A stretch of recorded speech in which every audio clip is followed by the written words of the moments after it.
नमस्कार मैं देवेन्द्र सदৌ অসম আদিবাসী ছাত্ৰ সন্থাৰ সাধাৰণ সম্পাদক আৰু আমি অতি দুখেৰে আপোনালোকক জনাব বিচাৰোঁ যে আজি কাৰ্বি আংলং জিলাৰ লাহৰীজান নিৰ্মল কুমাৰ চাহ বাগিচাত দিন দুপৰতে কাৰ্বিসকলে আদিবাসী শ্ৰমিকসকলৰ ঘৰ ভাঙি দিছে জেচিপিৰে মাটি ঘৰ ভাঙি মাটি দখল কৰিব বিচাৰিছে। আজি অসম চৰকাৰে আদিবাসীসকলক নিৰাপত্তা দিব নোৱাৰাটো এটা দুৰ্ভাগ্যজনক বিষয়। সদায় মুখ্যমন্ত্ৰী আদিবাসীসকলৰ কথা কৈ আহিছে, কিন্তু আদিবাসীসকলক মাটি দিব নোৱাৰাটো বা যিবিলাক কাৰ্বি আংলঙত থকা আদিবাসী ভাই ভনী মা দেউতাসকলক ৰক্ষণাবেক্ষণ দিব নোৱাৰাটো এটা আমি সদৌ অসম ছাত্ৰ সন্থাই তীব্ৰ নিন্দা কৰিছোঁ। আৰু অতি শীঘ্ৰে যে নিৰ্মল চাহ বাগিচাৰ যি উচ্ছেদ অভিযান কাৰ্বিসকলে চলাইছে বা যি ঘৰ বাৰী ভাঙি দিছে আৰু আমাৰ বাই ভনীসকলক অত্যাচাৰ চলাই আহিছে, এই কাৰ্য অতি শীঘ্ৰে আমি বন্ধ কৰিবলৈ সদৌ অসম আদিবাসী ছাত্ৰ সন্থাই দাবী জনাইছোঁ। অন্যথাই আমি সদৌ অসম আদিবাসী ছাত্ৰ সন্থাই ইয়াৰ বিৰুদ্ধে তীব্ৰ গণতান্ত্ৰিক আন্দোলন কৰিবলৈ বাধ্য হ'ম।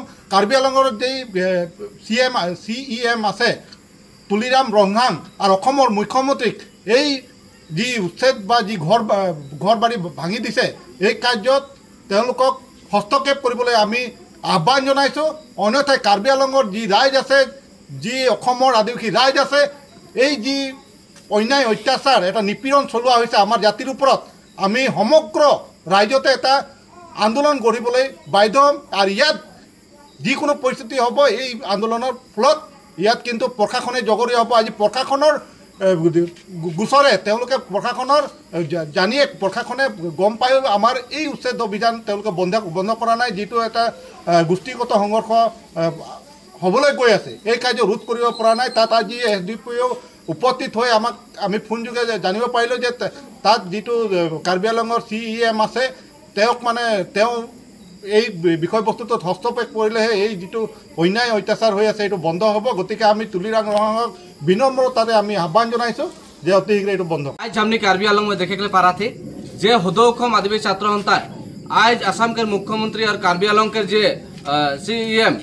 आज वहाँ के आदिवासी महिला मान के ऊपर जे हमने सुनने के लिए पारले हमारे बेटी बहन मान हमने के छाती के लुगा के ओढ़ना के टाइन के लेगा था, घर से निकला के उमन के ढकेल देवा था बा उमन के बहुत रकम कर भावो की देवाल जाते आज राती भीतर और आदिवासी महिला के ऊपर जिन अत्याचार कार्रवाई के तो आसाम के मुख्यमंत्री और हमने के कार्बी आंगलंग CEM ओके अति शीघ्र अरेस्ट करे लगे।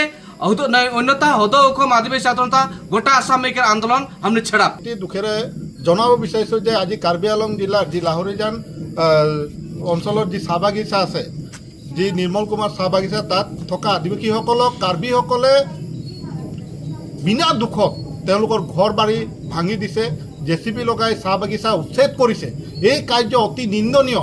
কাৰ্বিসকলে আদিবাসীসকলৰ লগত প্ৰায় মাজে সময়ে এনেকুৱা এটা সংঘৰ্ষ হৈ থাকে। তাৰপিছতো যি কাৰ্বি আংলঙৰ অট'নমাছ কাউন্সিলৰ CEM আছে তুলিৰাম ৰহাং বা তাৰ জিলা প্ৰশাসন এইটো বন্ধ কৰিব পৰা নাই। আজিও যি ধৰণে আমাৰ ভাই ভনীসকলক বা মাসকলক কাপোৰ কানি তেওঁলোকে টানি যি অত্যাচাৰ চলাইছে এইটো অতি গৰিহণাৰ যোগ্য। অতি শীঘ্ৰে এই কাৰ্য হস্তক্ষেপ কৰিবলৈ আমি সদৌ অসম আদিবাসী ছাত্ৰ সন্থাৰ মাননীয় মুখ্যমন্ত্ৰীক আহ্বান জনাইছোঁ। অন্যথাই সমগ্ৰ ৰাজ্যত আদিবাসীসকলে কাৰ্বি আংলঙৰ আদিবাসীসকলক ৰক্ষণাবেক্ষণ দিবলৈ আমি ৰাজপথত ওলাবলৈ বাধ্য হ'ম। আৰু ইয়াৰ ফলত উদ্ভৱ হ'ব পৰা যিকোনো পৰিস্থিতিত অসমৰ মাননীয় মুখ্যমন্ত্ৰী আৰু জিলা প্ৰশাসনে জগৰীয়া হ'ব বুলি আমি কৈছোঁ। অলপ দিনৰ আগতে আয়ুষী পুতি নামৰ এগৰাকী 6 বছৰীয়া কণমানি ভণ্টিক তাত ৰেপ কৰি হত্যা কৰা হ'ল। আৰু সময়ে সময়ে কাৰ্বি আংলঙত এনে ঘটনা হৈ আহিছে। তাৰপিছতো জিলা প্ৰশাসনে তাত কিয় ব্যৱস্থা গ্ৰহণ নকৰে, এয়া এটা আমি লক্ষণীয় বিষয়। আমি এটা সন্দেহ প্ৰকাশ কৰিছোঁ কি তাত থকা আদিবাসীসকলক তাৰ পৰা খেদি দিয়াৰ এটা পৰিকল্পনা নেকি বা উচ্ছেদ কৰাৰ এটা পৰিকল্পনা নেকি? এনেধৰণৰ কাৰ্য আমি সদৌ অসম আদিবাসী ছাত্ৰ সন্থাই কেতিয়াও মানি নলওঁ। যদি শান্তি সম্প্ৰীতি বিচাৰিছে, এনেধৰণৰ যি সংঘৰ্ষ হৈ আছে বা যিটোতে তেওঁলোকে লুটপাট কৰিছে, ঘৰ বাৰী ভাঙি দিছে, এনে কাৰ্য অতি শীঘ্ৰে বন্ধ কৰিবই লাগিব। অন্যথাই আমি আদিবাসী ছাত্ৰ সন্থাই তীব্ৰ গণতান্ত্ৰিক আন্দোলন গঢ়িবলৈ বাধ্য হ'ম।